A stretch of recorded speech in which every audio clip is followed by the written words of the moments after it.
साधना में शीघ्र उन्नति न होने का कारण लगन और निरंतरता की कमी होती है। लगन हो और निरंतरता हो। लगन के बिना, विरह के बिना कोई भी काम सफल नहीं होता। और लगन का लक्षण ही है कि अपनी साधना में निरंतरता हो। ये कहा जाता है कि भक्त बीज पलटे नहीं, जो जुग जाए अनंत, ऊंच नीच घर अवतरे होए संत का संत। भक्ति का बीज पलटता नहीं है, चाहे अनंत जुग चले जाए, चाहे जहां वो पैदा हो, अंत में वो संत होगा और उद्धार कर ही लेगा। ये साधारण जीवों के लिए, तीव्र विमुक्ष के लिए ये साखी नहीं है। हमारे जीवन का जो परम उद्देश्य है वो इसी जीवन में सफल होता है और आज ही सफल होता है। उसके लिए अनेक जन्मों की जरूरत नहीं है। असली उद्देश्य जीवन का वही कहलाता है जो किसी दूसरे देश और काल में न मिले, किंतु आज ही मिले। जो हमारा प्राप्तव्य है, जिसे हमें पाना है, वह न तो दूसरे देश में मिलता है न दूसरे काल में मिलता है। इसी देश में और इसी काल में वो मौजूद है। तो जो इसी देश में है और इसी काल में है, उसके लिए अनेक जन्म धारण करने की क्या जरूरत है? उसके लिए आगे सोचने की क्या जरूरत है? जो हमारे सामने चीज पड़ी हो तो मतलब इसी देश में और इसी काल में है, तो उसको लेने में क्या फर्क पड़ता है? जो मनुष्य का प्राप्तव्य है वो निज स्वरूप का ज्ञान है और निज स्वरूप की स्थिति। निज स्वरूप इसी देश और इसी काल में, और देश और काल भी तो सापेक्ष है। देश और काल से भी ऊपर स्वयं ही मैं ही हूं।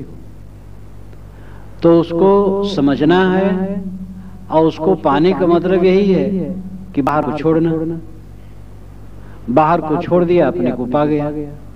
हम बाहर को पकड़े हैं इसलिए अपने को नहीं पाते हैं। तो जो ये कहा जाता है कि भाई करते रहो, आज नहीं जन्म जन्मांतर में सफलता होगी, वो सामान्य जीवों के लिए है। और तथ्य है, दोनों बातें तथ्य हैं। घबराने की जरूरत नहीं है। रविन्द्रनाथ टैगोर ने कहा है कि नदी की जो धारा सूख गई है उसको निरर्थक मत समझना, और जो कलियां बिना खिले मुरझा गई है निरर्थक मत समझना।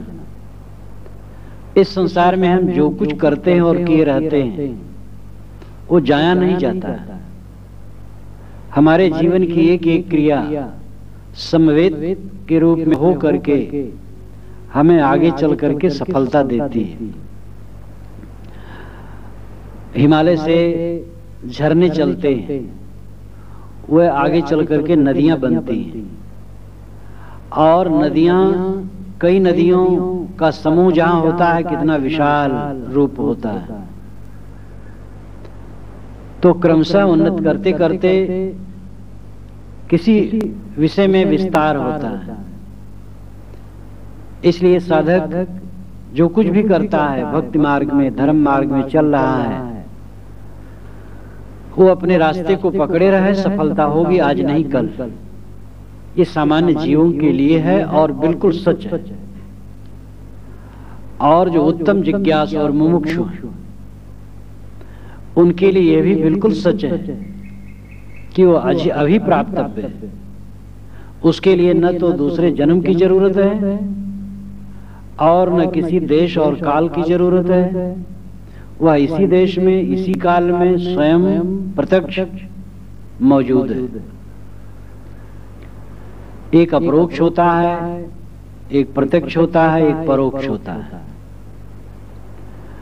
परोक्ष तो देवी देवता ईश्वर ब्रह्म जहां तक कल्पना की जाती है सब परोक्ष है। जो अलग माना देवता, अलग माना देव, अलग माना ब्रह्म ईश्वर, वो परोक्ष है। और अपरोक्ष स्वयं है। ये जो स्वयं है यही असली देव है, असली ब्रह्म है, असली ईश्वर है, असली परमात्मा है। अपरोक्ष स्वयं और प्रत्यक्ष पांचों विषय हैं। तो प्रत्यक्ष जो कुछ है वो इंद्रियों से दृश्यमान होते हैं और खो जाते हैं। क्षण क्षण उत्पन्न दृश्य क्षण क्षण हमारे सामने आते हैं और खोते रहते हैं। इनको हम पकड़ने की चेष्टा करते हैं लेकिन ये भागते रहते हैं। तो इसलिए जो मिले और छूटे, जो रह न जाए, वो प्रत्यक्ष है। और वो स्थिर हो नहीं सकता है, पक्का है। हमारा सबसे बड़ा व्यामोह है प्रत्यक्ष के लिए। जो सामने है हम मोह जाते हैं। इस मोह से अपने आप को बचाना